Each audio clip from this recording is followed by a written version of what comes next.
قررت لجنة الانضباط التابعة لرابطة كرة القدم الفرنسية للمحترفين إيقاف الدولي المغربي أشرف حكيمي لاعب باريس سان جيرمان الفرنسي بسبب تلقيه لبطاقة صفراء في المواجهة الماضية أمام بريست الأسبوع الفارط.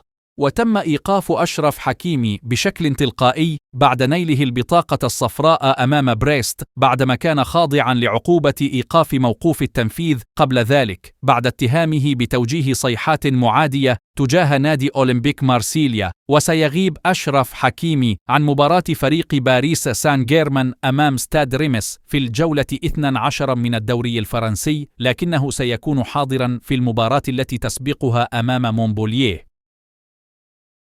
يشار إلى أن PSG اليوم لحساب الجولة 11 من المسابقة المحلية على أن يحل ضيفاً على ستاد ريمس في الجولة القادمة يوم 11 نوفمبر الجاري.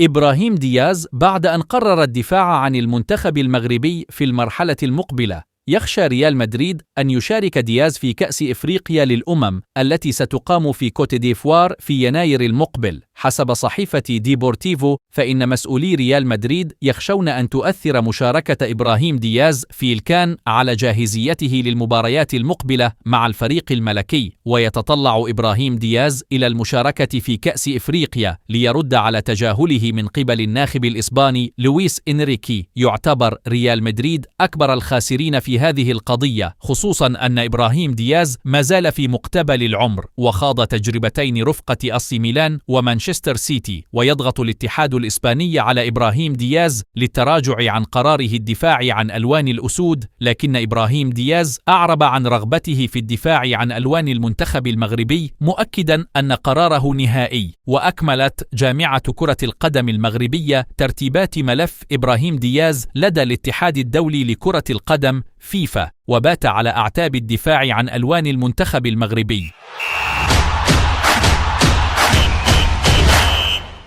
تقدم النائب الألماني السابق ورئيس الجمعية الألمانية الإسرائيلية فولكر بيك بدعوى جنائية ضد مدافع نادي بايرن ميونخ المغربي نصير مزراوي، وذلك بسبب منشوره الداعم لفلسطين. وقال بيك في تصريحات لصحيفة بيلد الألمانية إنه تقدم بالشكوى لشرطة مدينة ميونخ، وشدد على أن تأييد جرائم ضد الإنسانية والموافقة عليها ينبغي أن يوجب العقوبة. وأضاف بيك أن منشور نصير مزراوي الذي ضم عبارة ساعدوا إخواننا المتضررين في فلسطين من أجل تحقيق النصر لا يمكن فهمه إلا أنه تأييد لحركة حماس الفلسطينية، موضحا أن أسلوب تعامل بايرن مع هذا الموضوع كان محزنا للغاية.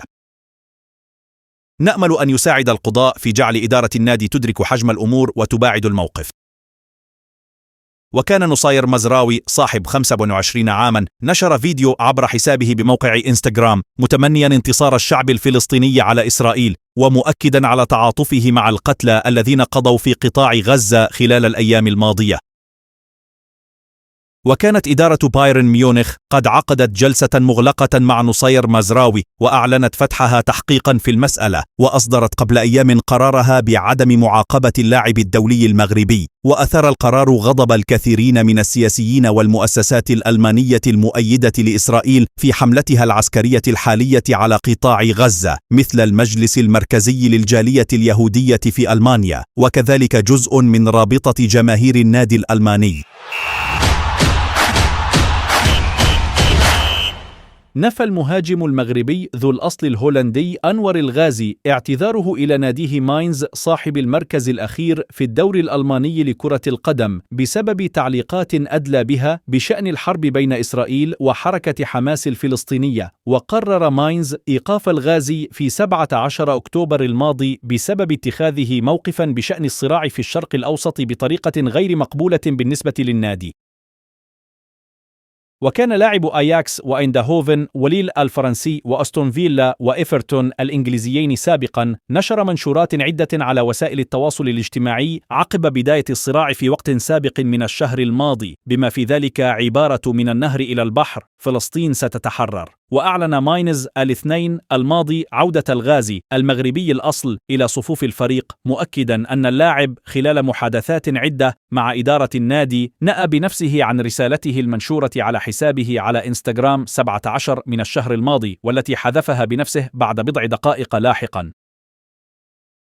ولكن الغازي صاحب 28 عاما أكد أمس الأربعاء عبر حسابه على إنستغرام: لست نادما ولا أشعر بأي أسف على موقفي، ولا أنأى بنفسي عما قلته أو أؤيده اليوم وحتى آخر نفس من أجل الإنسانية والمظلومين، دون أن يكرر صيغة من النهر إلى البحر فلسطين ستتحرر، داعيا إلى وقف القتل في غزة. وأضاف: أي تصريح أو تعليق أو اعتذار منسوب لي غير صحيح من الناحية الواقعية ولم أسمح به. وأضاف النادي: إنه يأسف لنشر الرسالة وتأثيرها السلبي. لا تنسوا الاشتراك والمتابعة إن أعجبكم هذا الفيديو.